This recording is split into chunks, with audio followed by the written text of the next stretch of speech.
আসসালামু আলাইকুম প্রিয় শিক্ষার্থীরা, কেমন আছো সবাই? আশা করি আল্লাহর অশেষ রহমতে সকলে ভালো আছো। আমি রুবাইয়া স্কলার্স অনলাইন স্কুলের সাথে আছি পঞ্চম শ্রেণীর বাংলাদেশ ও বিশ্ব পরিচয় বিষয়টি নিয়ে। শিক্ষার্থীরা, তোমরা দেখতে পাচ্ছ অধ্যায় ৩ বাংলাদেশের ঐতিহাসিক স্থান ও নিদর্শন। এখানে 4টি অংশ রয়েছে। আমি এই 4টি অংশ 4টি পর্বে আলোচনা করেছি। তো আজ আমি আলোচনা করব অধ্যায় ৩ এর অনুশীলনী পর্ব নিয়ে। তাহলে চলো দেখে নিই আমাদের অনুশীলনী পর্বে কি কি প্রশ্ন রয়েছে। তোমরা ৯৮ পৃষ্ঠায় এই নমুনা প্রশ্নগুলো দেখতে পাবে। এখানে তোমরা দেখতে পাচ্ছ অধ্যায় ৩ নমুনা প্রশ্নে অল্প কথায় উত্তর দাও। এখানে 3টি প্রশ্ন রয়েছে এবং প্রশ্নগুলোর উত্তর দাও, অর্থাৎ বড় প্রশ্ন, এখানেও 3টি প্রশ্ন রয়েছে। তো আজ আমরা এই প্রশ্নগুলোর উত্তর জেনে নেব। তাহলে চলো মূল আলোচনায় চলে যাই।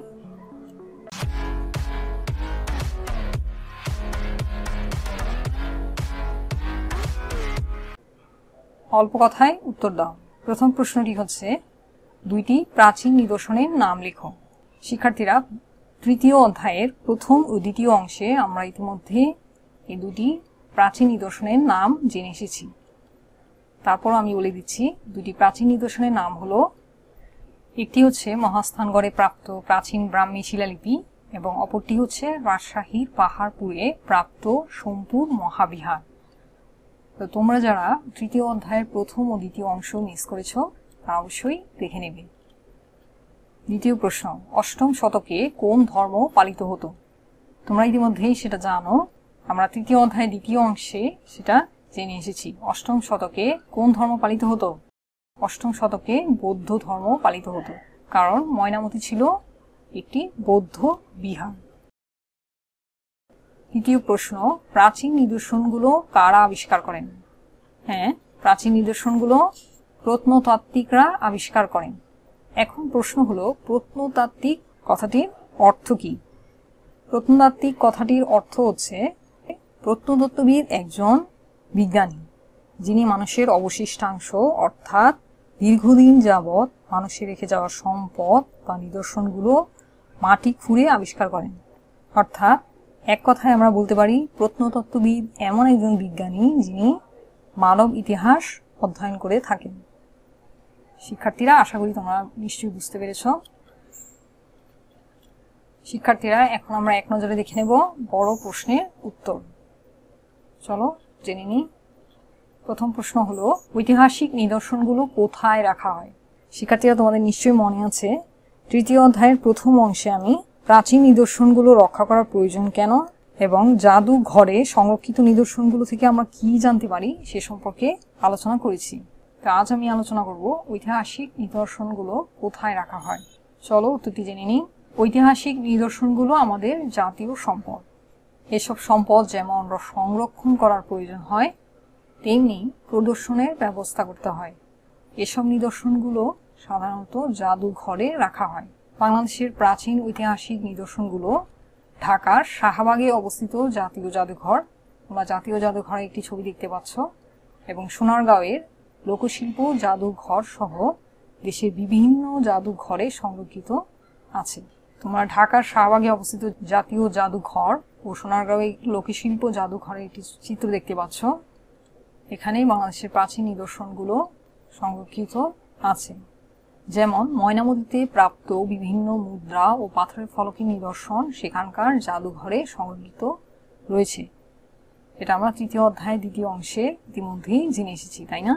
তাহলে শিক্ষার্থীরা, তোমরা নিশ্চয়ই বুঝতে পারছো যে ঐতিহাসিক নিদর্শনগুলো মূলত জাদুঘরে সংরক্ষণ করা হয়। কোন কোন জাদুঘরে? যেমন আমরা দেখতে পাচ্ছি ঢাকার শাহবাগে অবস্থিত জাতীয় জাদুঘর এবং সোনারগাঁওয়ে লোকশিল্প জাদুঘর। এছাড়া ময়নামতিতে প্রাপ্ত বিভিন্ন মুদ্রা ও পাথরের ফলকের নিদর্শন সেখানকার জাদুঘরে সংরক্ষিত রয়েছে। এসব ঐতিহাসিক নিদর্শনগুলো আমাদের জাতীয় সম্পদ, তাই এগুলো জাদুঘরে সংরক্ষণ করা হয়। শিক্ষার্থীরা, চলো আমরা দ্বিতীয় প্রশ্নে চলে যাই। আমাদের দ্বিতীয় প্রশ্ন হচ্ছে, ঐতিহাসিক নিদর্শন পরিদর্শনের কারণসমূহ লেখো। অর্থাৎ বাংলাদেশে যেসব ঐতিহাসিক নিদর্শনগুলো রয়েছে সেসব ঐতিহাসিক নিদর্শন আমরা কেন পরিদর্শন করব, এর কারণ কি? চলো আমরা জেনে নিই।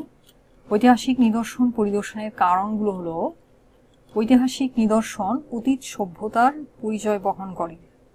অতীত সভ্যতা সম্পর্কে ধারণা লাভের জন্য ঐতিহাসিক নিদর্শন পরিদর্শন করা উচিত। যে কোনো জাতির অতীত সংস্কৃতি সম্পর্কে জানতে হলে ঐতিহাসিক নিদর্শন পরিদর্শনের মাধ্যমে সেটা জানা সম্ভব। ঐতিহাসিক নিদর্শন অতীত সংস্কৃতির পরিচয় বহন করে, অর্থাৎ যে কোনো জাতি তাদের সংস্কৃতি কেমন ছিল, তারা কি কি সংস্কৃতি পালন করত সে সম্পর্কে জানতে হলে আমাদেরকে অবশ্যই ঐতিহাসিক নিদর্শনগুলো পরিদর্শন করতে হবে। তা না হলে অতীত সংস্কৃতি সম্পর্কে ধারণা লাভ করা আমাদের পক্ষে সম্ভব নয়। কোনো জাতি কতটা সমৃদ্ধ ছিল, তাদের জীবন প্রণালী কেমন ছিল তা ঐতিহাসিক নিদর্শন পরিদর্শনের মাধ্যমে জানা সম্ভব। তারা কি ধনী ছিল নাকি গরিব ছিল, তাদের জীবন প্রণালী কেমন ছিল অর্থাৎ তাদের জীবন ব্যবস্থাটা কেমন ছিল তা ঐতিহাসিক নিদর্শন পরিদর্শনের মাধ্যমে জানা সম্ভব। তাহলে শিক্ষার্থীরা, তোমরা বুঝতেই পারছো যে অতীতের সভ্যতা বা অতীতের সংস্কৃতি সম্পর্কে বা কোনো জাতি কতটা সমৃদ্ধ ছিল, তাদের জীবন প্রণালী বা জীবন ব্যবস্থাটা কেমন ছিল সেটা জানার জন্য আমাদেরকে অবশ্যই ঐতিহাসিক নিদর্শনগুলো পরিদর্শন করা উচিত। তা না হলে আমরা অতীতের সভ্যতা বা সংস্কৃতি সম্পর্কে আমাদের পক্ষে জানা সম্ভব নয়। চলো আমরা দ্বিতীয় প্রশ্নে চলে যাই। ঐতিহাসিক নিদর্শনগুলো আমাদের সংরক্ষণ করা উচিত কেন? হ্যাঁ শিক্ষার্থীরা, তোমাদের মনে প্রশ্ন জাগতেই পারে যে ঐতিহাসিক নিদর্শনগুলো আমাদের সংরক্ষণ করা উচিত কেন? আমরা কেন ঐতিহাসিক নিদর্শনগুলো সংরক্ষণ করব? চলো জেনে নিই। ঐতিহাসিক নিদর্শনগুলো জাতির সম্পদ, অর্থাৎ জাতীয় সম্পদ। বাংলাদেশে যেসব ঐতিহাসিক নিদর্শন সমূহ রয়েছে সেসব নিদর্শনগুলোর প্রতি আমাদের শ্রদ্ধাশীল হওয়া এবং এগুলো সংরক্ষণ করা অত্যন্ত জরুরি। কারণটা তোমরা নিশ্চয়ই জানো। হ্যাঁ, ঐতিহাসিক নিদর্শন আমাদের অতীত সভ্যতার পরিচয় বহন করে, এটি অতীত সংস্কৃতির পরিচয় বহন করে, আমাদের ইতিহাসকে সমৃদ্ধ করেছে। এসব নিদর্শন আমাদেরকে আমাদের হারানো ঐতিহ্য ফিরে পেতে সাহায্য করে। তাই ঐতিহাসিক নিদর্শনগুলো আমাদের সংরক্ষণ করা উচিত। অর্থাৎ ঐতিহাসিক নিদর্শনগুলো আমাদের জাতীয় সম্পদ। এসব নিদর্শন আমাদের অতীত সভ্যতা ও সংস্কৃতির পরিচয় বহন করে, আমাদের হারানো ইতিহাস ও ঐতিহ্যকে সমৃদ্ধ করেছে এবং এই ইতিহাস ও ঐতিহ্য ফিরে পেতে সাহায্য করে।